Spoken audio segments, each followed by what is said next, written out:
Welcome to the Pixelberry Choices podcast, and today we're going to be talking about Chapter 3 of Crimes of Passion.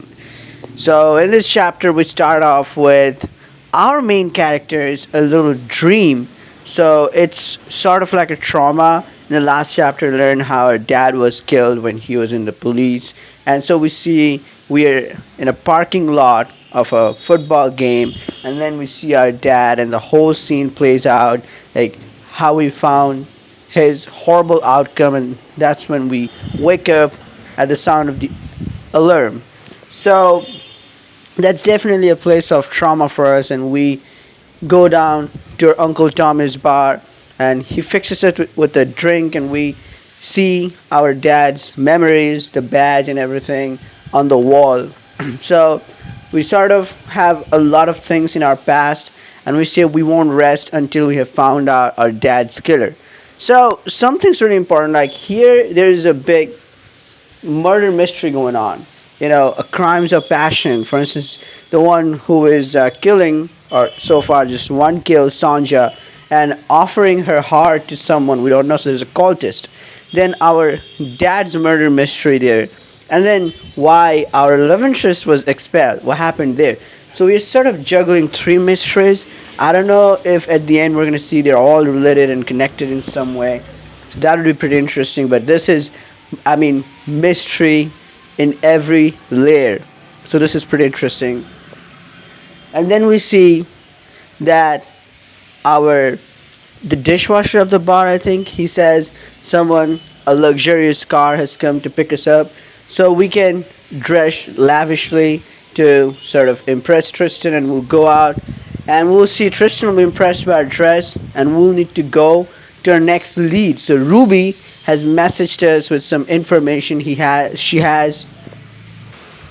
So we'll also eat some breakfast from Tristan, and the rest of the pack will be given to Uncle Tommy, and it would be a really nice scene there overall.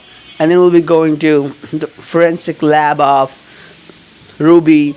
Luke will be there, and long story short, we'll learn some little chemistry going on there, that Luke has a crush on Ruby. So we'll see how far it goes, and whether our main character has anything to do with this. In old Choices books, we had the options to ship people together, spend diamonds. So let's see if it's gonna be something similar to that.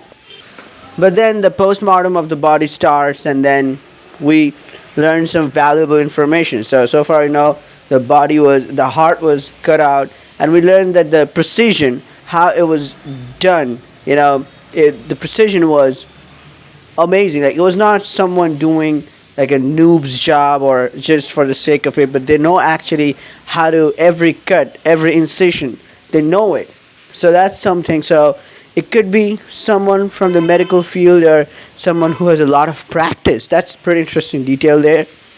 And you also see that there's something was injected right above her heart, like some sort of a drug or something. So then we get to know the name of the drug, and Tristan says that it's a drug that's made in Dracovia from a Dracovian flower. So something night bloom. I can't remember the name of the flower, but and also we kind of the perimeter gets sort of short because we don't have to search for this drug, like who deals it, where it comes from much, because Tristan says it's a Dracovian specialty and it's not available in much places. But if in New York someone has got the drug, they would have to get it from a single person, Bird, who Tristan happens to know. So that's a very good lead we got there, because otherwise a random drug could have been from anywhere, but as it's a Dracovian drug, so then we see the link there. And it's kind of interesting. Who was killed was a Dracovian. Last call, a Dracovian exiled princess. The drug used, another Dracovian drug. So that's pretty interesting. It makes me believe more that there is a connection between the the banishment of why a love interest was exiled, and these things are happening. That would be pretty interesting to see. Then we get to work. So next up will be we need to get Bird, but before that, we will need to go to a restaurant nearby and keep an eye on him, or we can discuss strategy and get to know our team well in this diamond scene. And we'll go to a lavish, luxurious restaurant where Ruby and Luke, even Mafalda, Buzz, even our main character, we can't afford to dine there. So that would be a pretty once in a lifetime opportunity for the team to catch up with Tristan and spend their life there. Like once in a spend an once in a lifetime opportunity, and sort of dining there. So we'll go there and we'll have some banter. Also, we can have some more banter about Luke's crush on Ruby. That there's a line.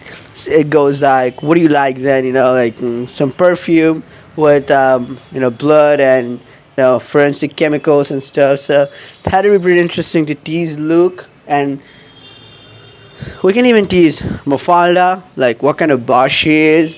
That'd be a pretty wholesome moment. But then we will see Bird outside, going to meet someone, and we can tail after him, and we can take some photos, and we will see that he was giving some classified information or some information to a Russian.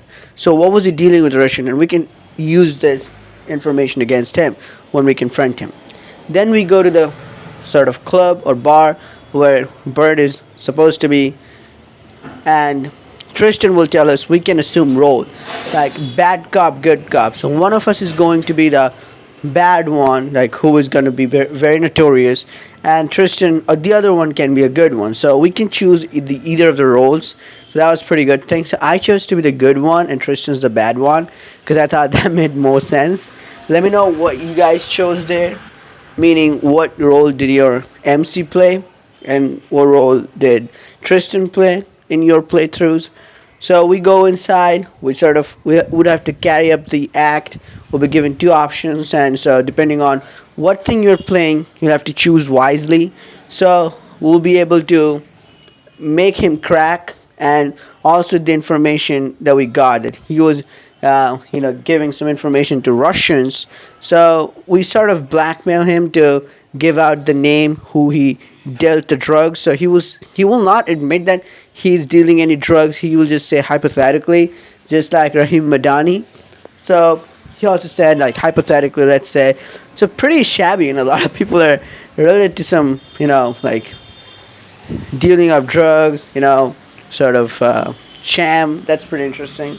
And then we will learn that glitters are, I think, the name of the drug, and sorority girls, a lot of party goers, like all sorts of people get this drug, and we'll also know this is used as a truth serum. Like you inject it right above your heart, someone's heart, and if in appropriate amount and in the right way, then it can be used as a truth serum, which Tristan didn't know. So Tristan, they were shocked, and injecting above heart, that matched also, like from the forensic analysis. So this is pretty interesting where it's going.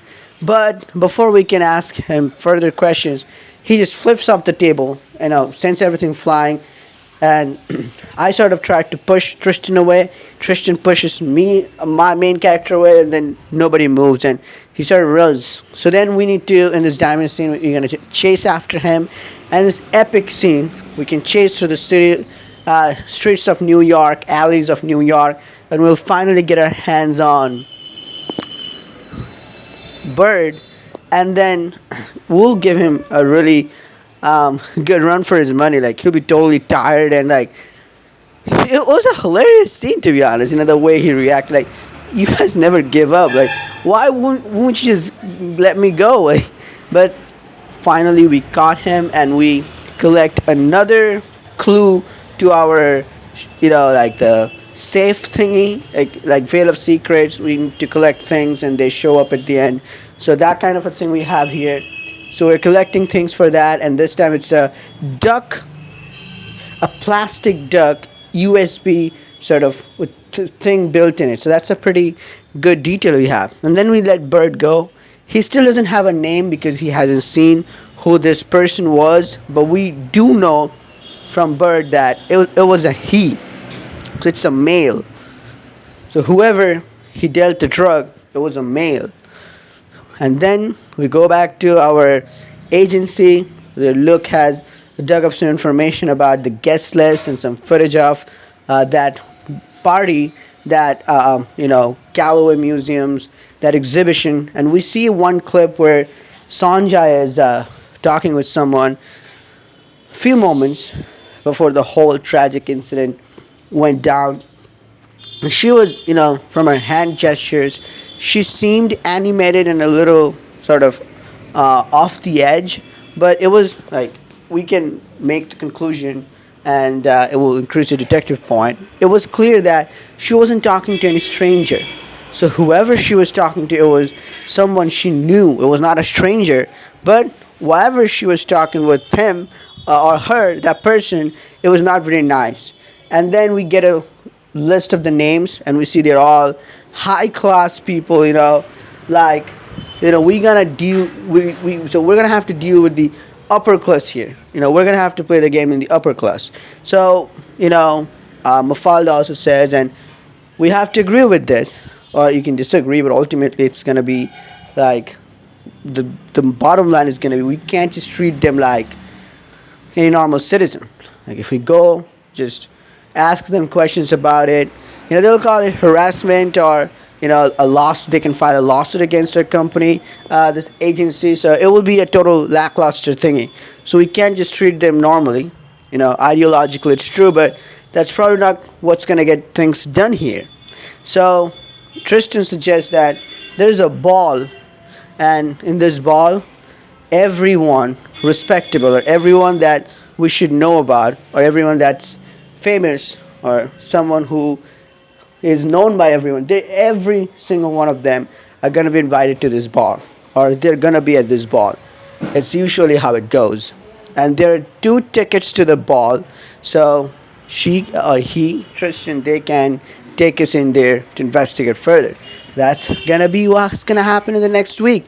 Tristan, our main character, to a ball, and in this luxurious ball, we are not going to just go to enjoy ourselves, but to ask questions. How's that gonna go? It's gonna be pretty interesting. Crimes of Passion, Book 1, Chapter 4, next week, and I can't wait for it. It's a pretty good story here. One of the best in choices I've read recently, alongside Wake the Dead. These 2 books, absolutely loving my Wednesdays. Let me know in the comments your thoughts and opinions, the choices you made, if I missed something, and highlighting the mystery so far. And I'll see you in the next video. We have more to come, but look forward to it, and peace out.